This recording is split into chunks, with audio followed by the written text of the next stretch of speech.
Hello friends, नमस्कार। मैं doctor Jitendra Sharma. आज हम जिस टॉपिक पर बात करने जा रहे हैं वो टॉपिक है आरबीआई या रिजर्व बैंक ऑफ इंडिया। दोस्तों, रिजर्व बैंक ऑफ इंडिया, जिसे भारत का केंद्रीय बैंक भी कहा जाता है, दोस्तों इसको हम पढ़ेंगे। सबसे पहले हम बात करेंगे रिजर्व बैंक ऑफ इंडिया की फाउंडेशन या स्थापना के बारे में, फिर उसके फंक्शंस की बात करेंगे, कार्यों की बात करेंगे, फिर हम बात करेंगे दोस्तों जो रिजर्व बैंक ऑफ इंडिया किस तरीके से नोटों का निर्गम करता है यानी इशुएंस ऑफ करेंसी, और जो डिस्ट्रीब्यूशन करता है नोटों का और कॉइन्स का, उसके बारे में बात करेंगे दोस्तों। उसके बाद हम चर्चा करेंगे आरबीआई मॉनेटरी पॉलिसी कैसे जारी करता है और कैसे नियंत्रित करता है इन्फ्लेशन या महंगाई या मुद्रास्फीति को। तो दोस्तों सबसे पहले हम बात करते हैं आरबीआई के बारे में। दोस्तों, आरबीआई या रिजर्व बैंक ऑफ इंडिया, जिसे सेंट्रल बैंक ऑफ इंडिया के नाम से भी जाना जाता है, दोस्तों आरबीआई की स्थापना 1 अप्रैल 1935 को हुई थी और ये स्थापना हुई थी, ये हिल्टन यंग कमीशन की रिपोर्ट के आधार पर हुई थी। हिल्टन यंग कमीशन को royal commission of currency and finance के नाम से भी जाना जाता है। दोस्तों, जो ये हिल्टन यंग कमीशन है, 1926 में रिकमेंड किया था कि एक केंद्रीय बैंक होना चाहिए और इसकी रिकमेंडेशन के आधार पर 1 अप्रैल 1935 को आरबीआई की स्थापना हुई थी। दोस्तों, आरबीआई की जब स्थापना हुई थी तो इसका हेडक्वार्टर कोलकाता या उस समय के कलकत्ता में बनाया गया था 1935 में। लेकिन दोस्तों 1937 में आरबीआई या रिजर्व बैंक का जो हेडक्वार्टर है, इसे मुंबई शिफ्ट कर दिया गया। दोस्तों, आरबीआई की स्थापना आरबीआई एक्ट 1934 के तहत हुई थी और दोस्तों हम जानते हैं कि 15 अगस्त 1947 को हमारे देश को इंडिपेंडेंस मिल गई और जो हमारी रिजर्व बैंक ऑफ इंडिया है, इसका नेशनलाइजेशन या राष्ट्रीयकरण हो गया 1 जनवरी 1949 को। यानी जो रिजर्व बैंक ऑफ इंडिया है, इसका नेशनलाइजेशन हुआ 1 जनवरी 1949 को। दोस्तों, जो आरबीआई के फर्स्ट गवर्नर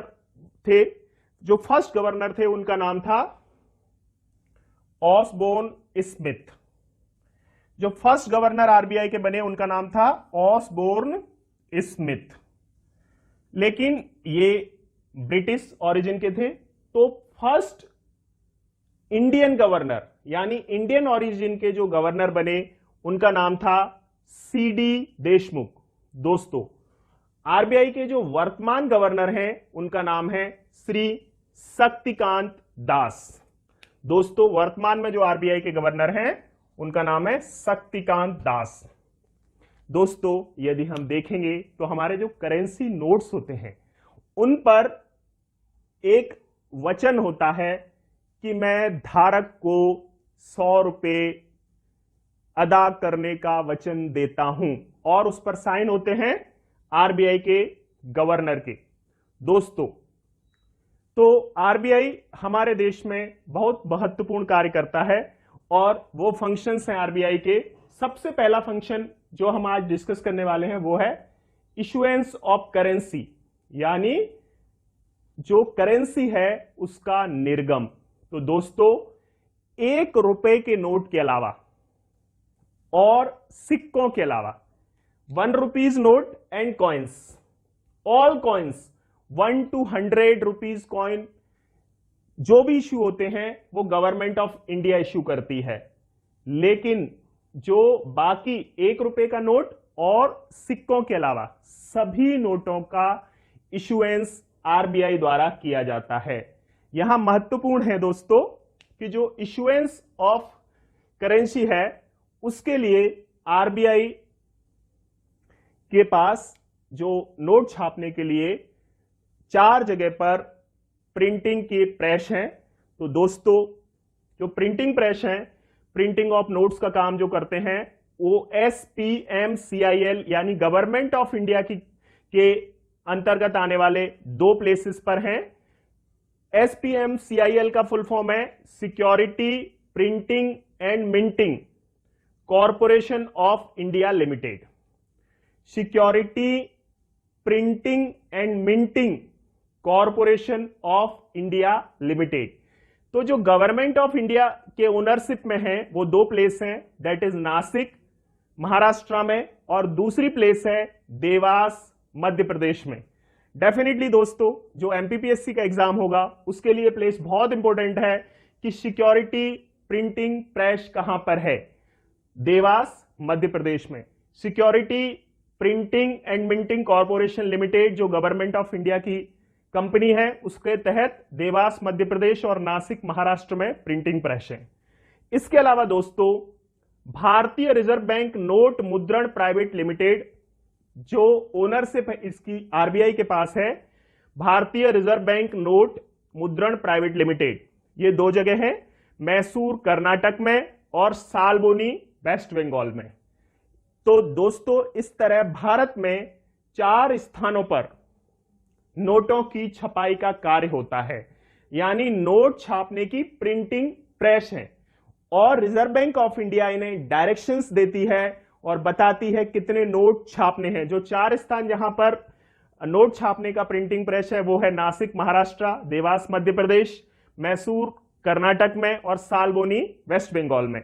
दोस्तों इसके अलावा कॉइन्स की मिंटिंग करने के लिए या कॉइन की ढलाई करने के लिए, सिक्कों की ढलाई करने के लिए भारत में 4 स्थान पर मिंटिंग के लिए केंद्र हैं। ये स्थान है मुंबई, नोएडा, कोलकाता और हैदराबाद।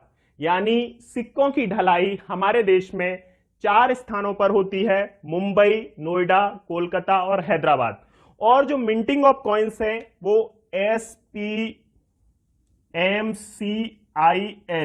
जो गवर्नमेंट ऑफ इंडिया की कंपनी है, security printing and minting corporation of India limited, इसके द्वारा की जाती है। इसका अर्थ यह है कि सिक्कों की ढलाई का कार्य भारत सरकार द्वारा किया जाता है। सिक्कों की ढलाई के अलावा 1 रुपए के नोट की छपाई भी भारत सरकार द्वारा की जाती है।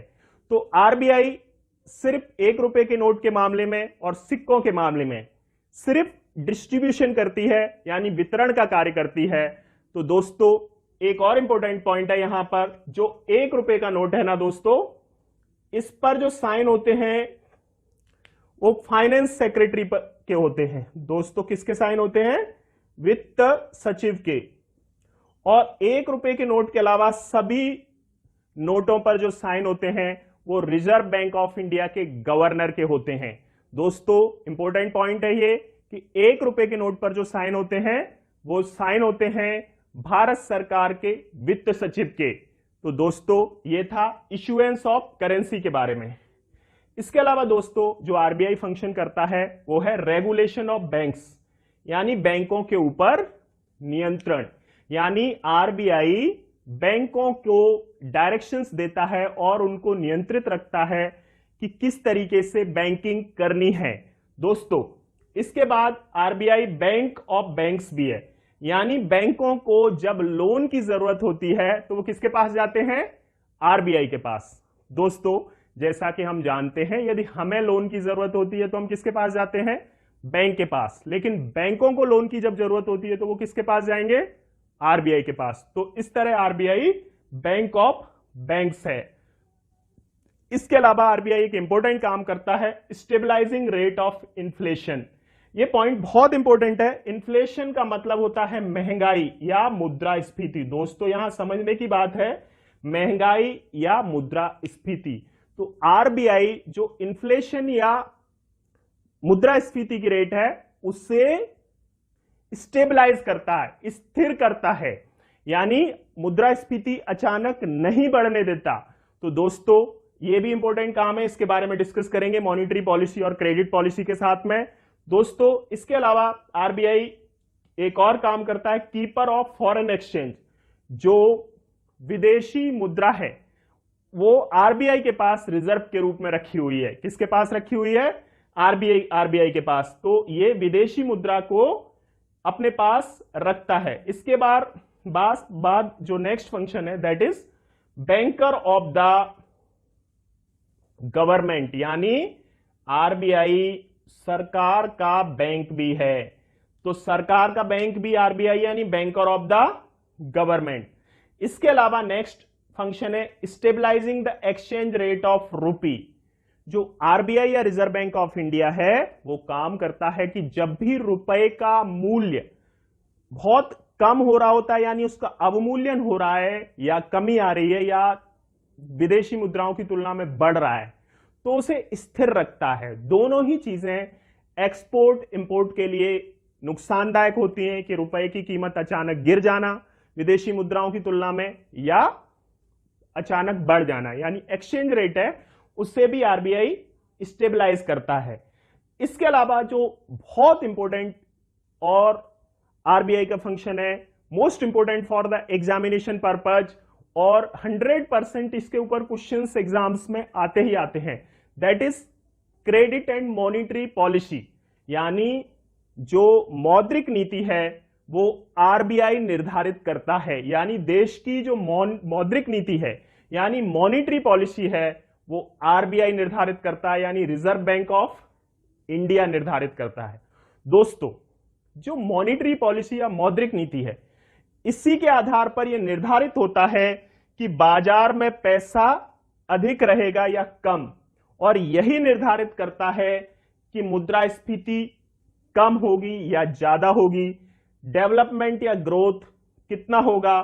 तो दोस्तों, जो क्रेडिट एंड मॉनिटरी पॉलिसी है वो आरबीआई निर्धारित करता है, और ये जो निर्धारण है वो रेट्स के माध्यम से किया जाता है, और जो रेट्स हैं वो हैं repo rate, reverse repo rate, cash reserve ratio यानी सीआरआर, इसके बाद बैंक रेट, इसके बाद है एसएलआर या स्टैट्यूटरी लिक्विडिटी रेशियो, इसके अलावा एमएसएफ या मार्जिनल स्टैंडिंग फैसिलिटी, और इसके बाद ओपन मार्केट ऑपरेशंस। तो ये जो 7 पॉइंट्स यहां हम डिस्कस करेंगे, इन पॉइंट्स के आधार पर ही आरबीआई निर्धारित करता है, आरबीआई डिटरमाइन कर पाता है कि मॉनिटरी पॉलिसी किस तरह की होगी।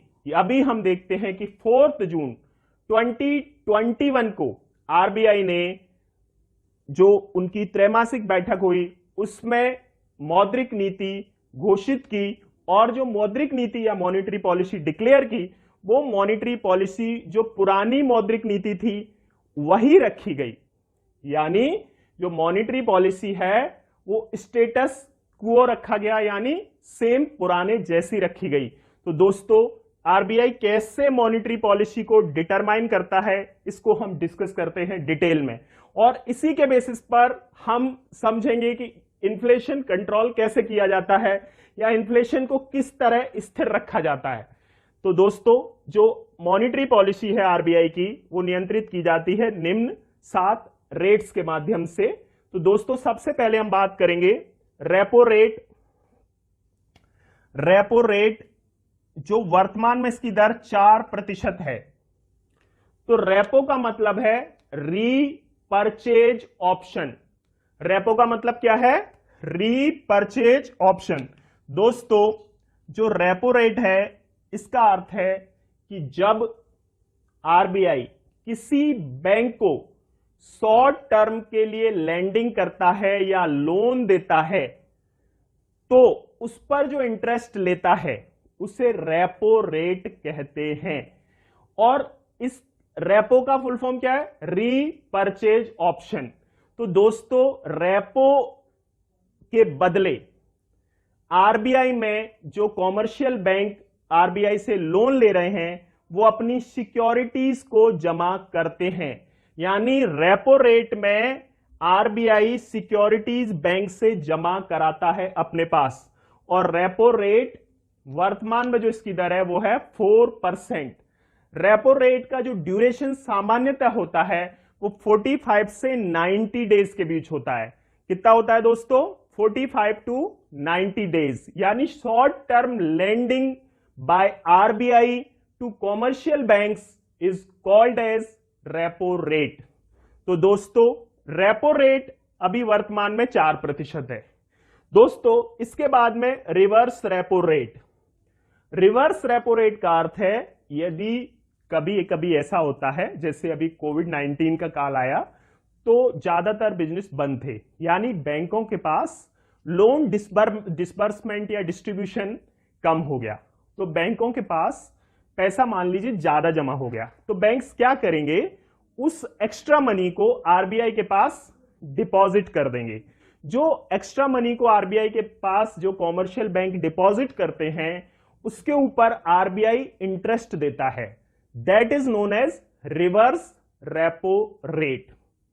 Reverse repo rate, reverse repo rate का मतलब है when a commercial bank park its extra money with RBI, then RBI gives interest on that money, that is known as reverse repo rate।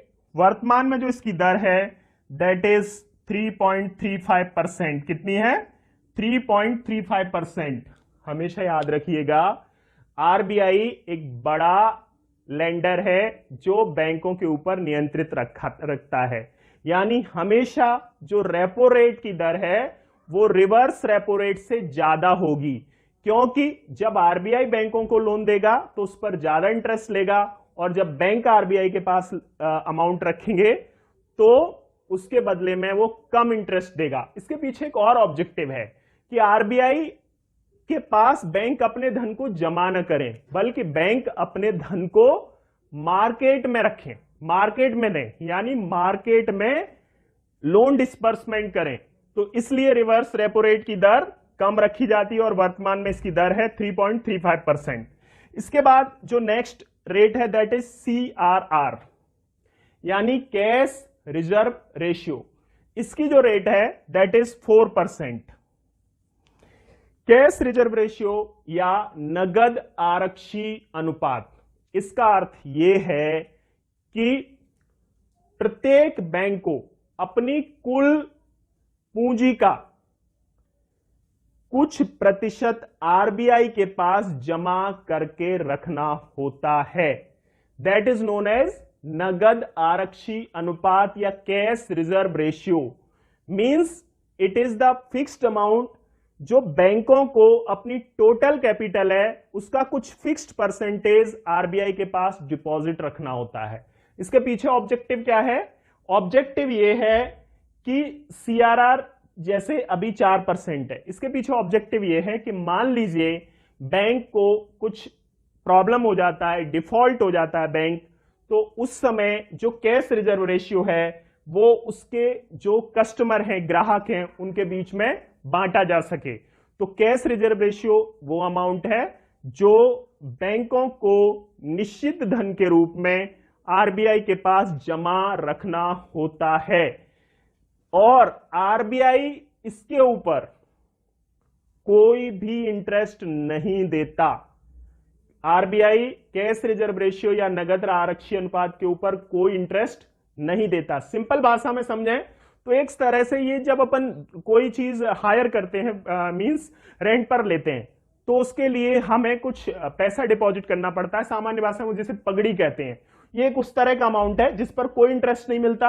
अपन ने पगड़ी जमा की, 2 साल 100 दुकान वहां पर किराए पर ली और उसने मान लीजिए 1 लाख रुपए अपने से पगड़ी जमा करवाई, जब 2 साल बाद हमने वो खाली कर दिया तो हमें वो पूरा 1 लाख रुपए वापस कर दिया, उस पर कोई इंटरेस्ट हमें नहीं मिलता। सेम यहां पर आरबीआई के पास ये पैसा डिपॉजिट रहता है, इस पर कोई इंटरेस्ट आरबीआई नहीं देती है। इसके बाद में बैंक रेट है जिसकी दर वर्तमान में 4.25% है। बैंक रेट यानी long term lending by RBI to commercial banks. जब व्यावसायिक बैंकें आरबीआई से लंबी अवधि के लिए लोन लेती हैं और उस पर आरबीआई जो इंटरेस्ट लगाता है उसको हम कहते हैं बैंक दर। बैंक रेट जो वर्तमान में है दैट इज 4.25%। बैंक रेट क्या है? 4.25%। अब ये लंबी अवधि क्या है? देखिए, सामान्यतः हमने पढ़ा कि रेपो रेट 45 टू 90 डेज के लिए रहती है, यानी 90 डेज से जो भी अधिक अवधि होगी उसे हम लंबी अवधि के रूप में मान सकते हैं, और उस पर जो ब्याज लेगा आरबीआई वो बैंक रेट के रूप में होगा। इसके बाद में जो नेक्स्ट रेट है दैट इज एसएलआर, यानी स्टैट्यूटरी लिक्विडिटी रेशियो। ये स्टेचुटरी वर्ड को समझते हैं सबसे पहले। ये हम मेरे पुराने लेक्चर को यदि आप देखेंगे जिसमें हमने डिस्कस किया है कॉन्स्टिट्यूशनल, स्टेचुटरी और एग्जीक्यूटिव क्या होता है। तो दोस्तों स्टेचुटरी यानी वैधानिक, यानी संसद द्वारा पारित कानून के माध्यम से। तो मैं उस वीडियो लेक्चर की लिंक आपको शेयर कर दूंगा डिस्क्रिप्शन में, दोस्तों से आप देखिएगा। और एसएलआर या स्टेचुटरी लिक्विडिटी रेशियो का मतलब यह है कि कोई भी बैंक अपनी कुल जमा पूंजी का एक निश्चित प्रतिशत अपने पास रखेगा। वर्तमान में इसकी जो दर है वो 18% है। कितनी है? 18%। और ये एसएलआर किस फॉर्म में रख सकता है बैंक? आइदर कैश और गवर्नमेंट सिक्योरिटीज और एज गोल्ड। यहां समझने की बात है ये तीनों वर्ड, कैश, गोल्ड और गवर्नमेंट सिक्योरिटीज। तो दोस्तों एसएलआर क्यों रखा जाता है? आप समझिए, आपने बैंक में पैसा जमा किया और आपके फ्रेंड को शादी है, आप गिफ्ट देना चाहते हैं। आप बैंक में गए कि आपको 10,000 रुपीज विड्रॉल करना है। तो ऐसे आप जिससे बहुत सारे कस्टमर विड्रॉल करते रहते हैं, तो बैंक्स को हमेशा अपने पास कुछ पूंजी रखनी होती है ready to disburse. Ready to disburse तो वो किस रूप में रहती है? एसएलआर, यानी जो कुल जमा पूंजी है उसका कुछ प्रतिशत एसएलआर यानी स्टेचुटरी लिक्विडिटी रेशियो यानी वैधानिक तरलता अनुपात के रूप में रखना होता है, जिससे जब भी किसी भी कस्टमर को लोन्स की जरूरत होगी यानी उसका खुद का पैसा वापस लेने आएंगे तो तुरंत बैंक दे पाए। तो इसके लिए 3 फॉर्मेट गवर्नमेंट ने अलाउ किए हैं, that is gold, government securities और कैश। ठीक है, जिससे कोई भी कस्टमर जब भी पैसा मांगने जाएगा बैंक देने की स्थिति में हो। देखिए कैश तो वो दे ही सकते हैं, गोल्ड को भी इजीली लिक्विडिटी में बदला जा सकता है और गवर्नमेंट सिक्योरिटीज के माध्यम से भी कैश बैंक तुरंत ले सकते हैं, आइदर फ्रॉम आरबीआई और दूसरे कॉमर्शियल बैंक से। तो दोस्तों ये था एसएलआर के बारे में। इसके बाद में दोस्तों एमएसएफ या मार्जिनल स्टैंडिंग फैसिलिटी। कोई भी बैंक अपने नेट डिमांड और टाइम लायबिलिटीज जो उस समय उसके हैं उसका 1% कभी भी आरबीआई से ले सकती है। ओवरनाइट मींस आरबीआई के पास से एमएसएफ के रूप में जो उसकी एनडीटीएल या net demand and time liabilities है उसका 1% ओवरनाइट आरबीआई से उधार ले सकती है। लेकिन इसकी जो इंटरेस्ट रेट है वो थोड़ी रेपो रेट से ज्यादा होती है और जो इंटरेस्ट रेट वर्तमान में है इसकी ये है 4.25%।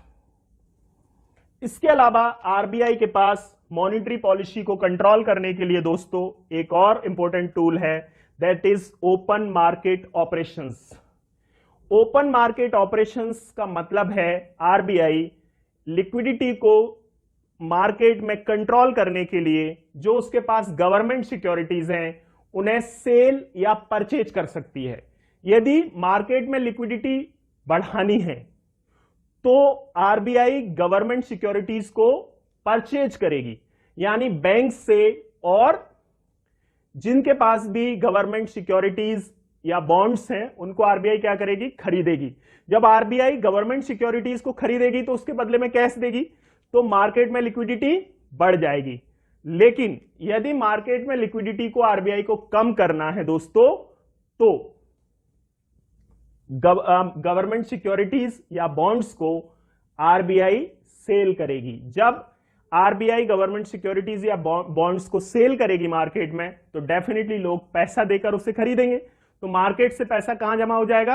आरबीआई के पास, यानी मार्केट में पैसे कम हो जाएंगे। तो दोस्तों ये मॉनिटरी पॉलिसी के टूल्स हैं, इनके माध्यम से आरबीआई मॉनिटरी पॉलिसी को कंट्रोल करती है। दोस्तों यहां एक इंपॉर्टेंट चीज है जो एग्जाम्स में पूछी जाती है, स्पेशली यूपीएससी में और दूसरे सिविल सर्विसेज के एग्जाम में और भी एग्जाम्स में, कि यदि मान लीजिए किसी भी रेट को बढ़ाया जाए तो मार्केट में पैसा कम होगा या ज्यादा होगा। तो एक सिंपल सा फॉर्मूला है, एक आपको याद करना है इसको, कि यदि किसी भी रेट को हम बढ़ाएंगे तो मार्केट में पैसे में कमी आएगी, यानी मार्केट में पैसे का फ्लो या लिक्विडिटी या तरलता कम हो जाएगी। और जब मार्केट में पैसा कम हो जाएगा दोस्तों, तो डेफिनेटली मुद्रास्फीति या महंगाई में भी कमी आएगी। तो दोस्तों ये कैसे संभव होगा? देखिए दोस्तों, इसको हम एक एग्जांपल से समझते हैं। मान लीजिए आपको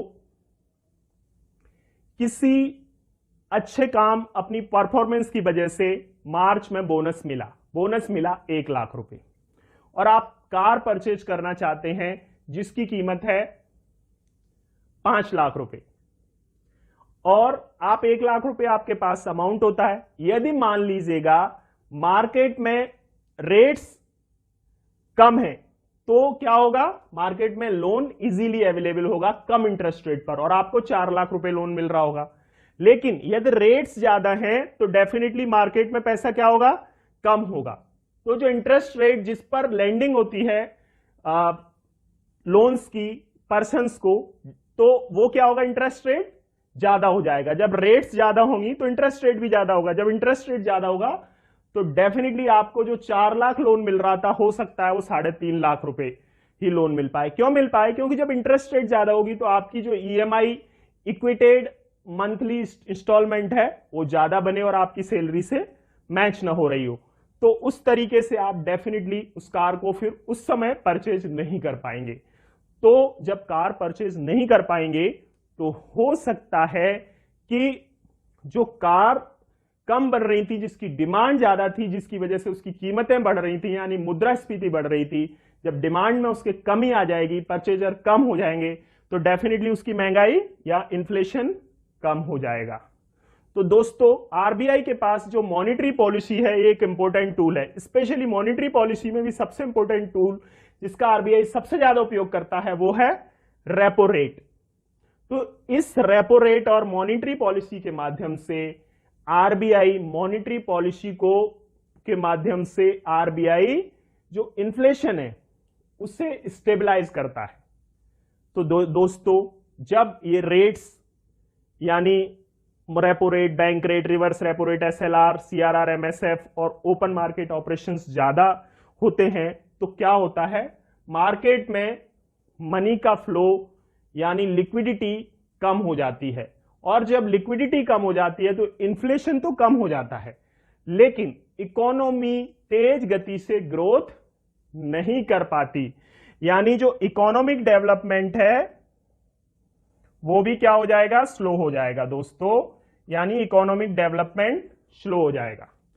तो आरबीआई ने जो अभी 4 जून 2021 को अपनी मॉनेटरी पॉलिसी डिक्लेयर की है वो स्टेटस क्यो रखी है, यानी पुरानी सेम रखी है। उसमें जो रेट्स हैं वो कम रखे गए हैं। जो कम रेट्स हैं वो क्यों रखे गए हैं? कि कोविड-19 की सिचुएशन होने की वजह से डेफिनेटली जो डेवलपमेंट है वो प्रभावित हुआ है। तो उस डेवलपमेंट को गति देने के लिए आरबीआई ने इन रेट्स को कम रखा है, जिससे मार्केट में मनी क्या होगा? ज्यादा हो जाएगा। जब रेट्स क्या होंगे? कम होंगे तो डेफिनेटली मार्केट में मनी क्या हो जाएगा? बढ़ जाएगा। मार्केट में मनी बढ़ जाएगा। इसको आप सिंपली लिख लीजिएगा, रेट्स जब कम होंगे तो मनी मार्केट में क्या हो जाएगा? ज्यादा होगा।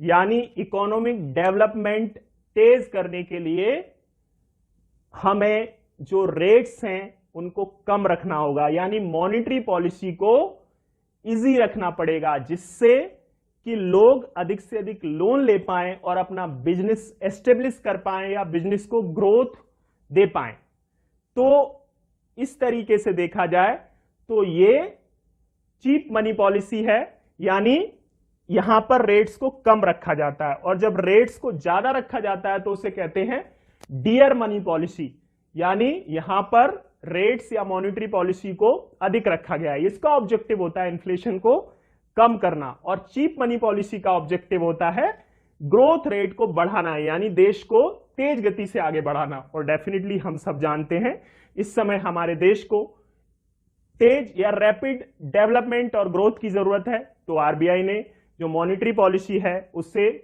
चीपर मॉनेटरी पॉलिसी की तरफ रखा हुआ है, यानी लोन लोगों को सस्ता मिले। तो दोस्तों ये है आज का टॉपिक आरबीआई। आपको टॉपिक कैसा लगा ये कमेंट बॉक्स में बताएं। दोस्तों ये टॉपिक इंपॉर्टेंट है एमपीपीएससी के आने वाले एग्जाम, जिसकी डेट अभी 25 जुलाई को होने वाला है, ये डिक्लेयर की है एमपीपीएससी ने। दोस्तों आरबीआई एक इंपॉर्टेंट टॉपिक है सभी एग्जाम्स के लिए, और मुझे उम्मीद है कि आरबीआई के बारे में इस लेक्चर में आपको समझ आया होगा।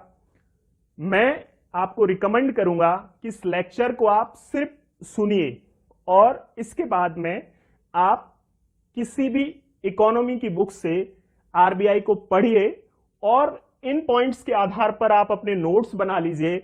और ये जो बेसिक चीज है इसकी फोटो भी मैं आपको क्लिक करके वीडियो में डाल दूंगा, तो आप इसको देख लीजिएगा। दोस्तों ये था आज का टॉपिक।